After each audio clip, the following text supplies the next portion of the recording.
پھر اسی طرح ان آداب میں ایک اور چیز ہے، بخاری اور مسلم میں ایک حدیث روایت ہے، ایک دفعہ ایک شخص نبی صلی اللہ علیہ وسلم کے دروازے پہ آیا اور دروازہ کھٹکھٹاتا ہے، تو آپ صلی اللہ علیہ وسلم نے پوچھا کہ بھائی کون ہے؟ تو وہ کہنے لگا میں ہوں۔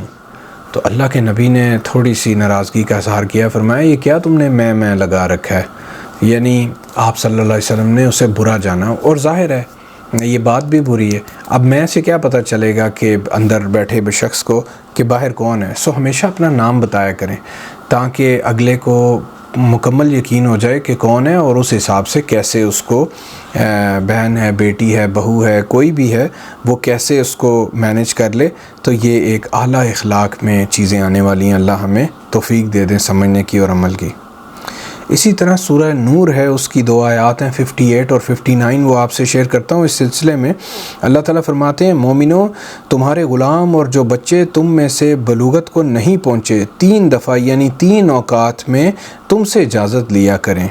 ایک تو نماز فجر سے پہلے، یعنی جب آپ رات میں سو رہے ہوتے ہیں اور صبح اٹھتے ہیں، اور دوسرے گرمی کی دوپہر کو جب تم کپڑے اتار دیتے ہو، گرمیوں میں دوپہر کے ٹائم کیلولا کے وقت، اور تیسرے عشاء کی نماز کے بعد۔ یہ 3 وقت فرمایا تمہارے پردے کے ہیں، ان کے آگے پیچھے یعنی دوسرے وقتوں میں نہ تم پر کچھ گناہ ہے اور نہ ان پر کہ کام کاج کے لیے ایک دوسرے کے پاس آتے جاتے رہیں۔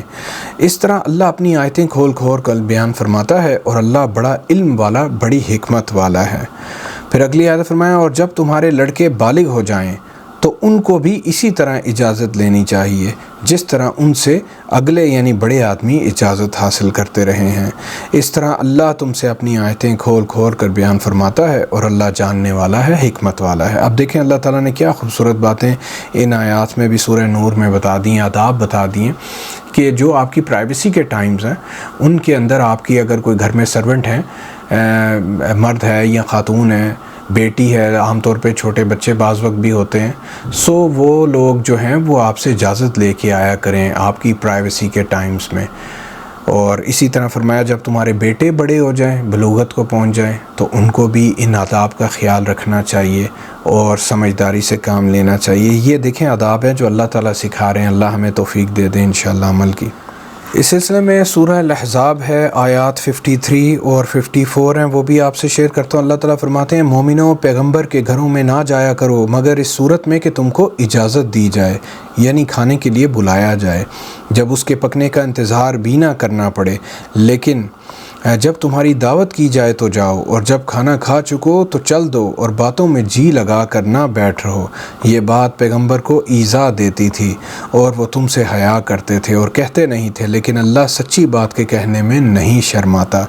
اور جب پیغمبر صلی اللہ علیہ وسلم کی بیویوں سے کوئی سامان مانگو، اب دیکھیں یہاں پہ یہ والی آیت میں پہلے بھی شیئر کر چکا ہوں اپنے ویڈیوز میں، لیکن اس پرٹیکولر سبجیکٹ کے ریفرنس سے یہ جو اگلا حصہ ہے یہ بڑا اہم ہے، پلیز یہ آپ سمجھیں۔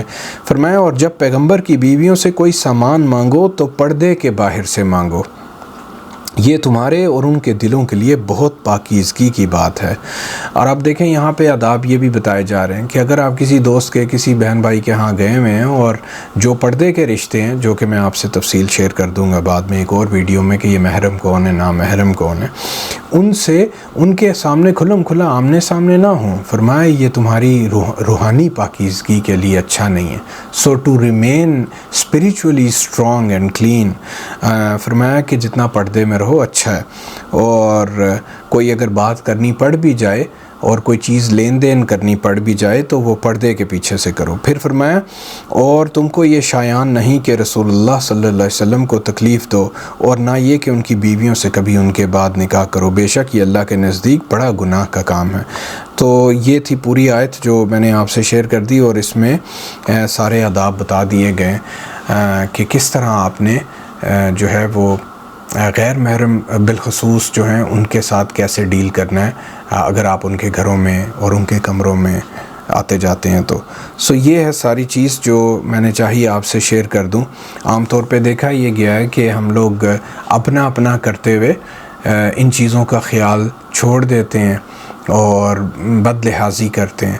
سو اعلیٰ اخلاق جو کہ اللہ کے نبی نے فرمایا ہے کہ تمہارے نامہ اعمال میں سب سے وزنی چیز حسن خلق ہوگا، تو آپ دیکھ لیں کہ اخلاق جس کا جتنا اعلیٰ ہے وہ اتنا ہی اللہ کا مقرب ہوگا، اتنا وہ جنت میں جانے کا مستحق ہوگا۔ سو آپ سے عرض کروں کہ سارے ذکر اذکار عبادات اپنی جگہ اہمیت رکھتی ہیں، بٹ اخلاق ایک بہت بڑی چیز ہے۔ سو آج کا جو موضوع تھا وہ بیسیکلی آپ کے اخلاق کو ہی بلند کرنے کی چیز ہے کہ آپ کس طرح کن آداب کا خیال کرتے ہیں گھروں میں اور کمروں میں داخل ہونے کے لیے۔ سو یہ آپ کے اخلاق میں ایڈ آن کرے گی انشاءاللہ۔ مجھے یقین ہے اگر آپ انشاءاللہ اس پہ عمل کرتے ہیں تو آپ کی زندگیاں بہت خوبصورت ہو جائیں گی، I am sure about it, اور آپ اللہ تعالیٰ کو پسند آ جائیں گے انشاءاللہ۔ بہت دعاؤں میں یاد رکھیں، زندگی رہی ملاقات رہے گی۔ السلام علیکم ورحمۃ اللہ وبرکاتہ۔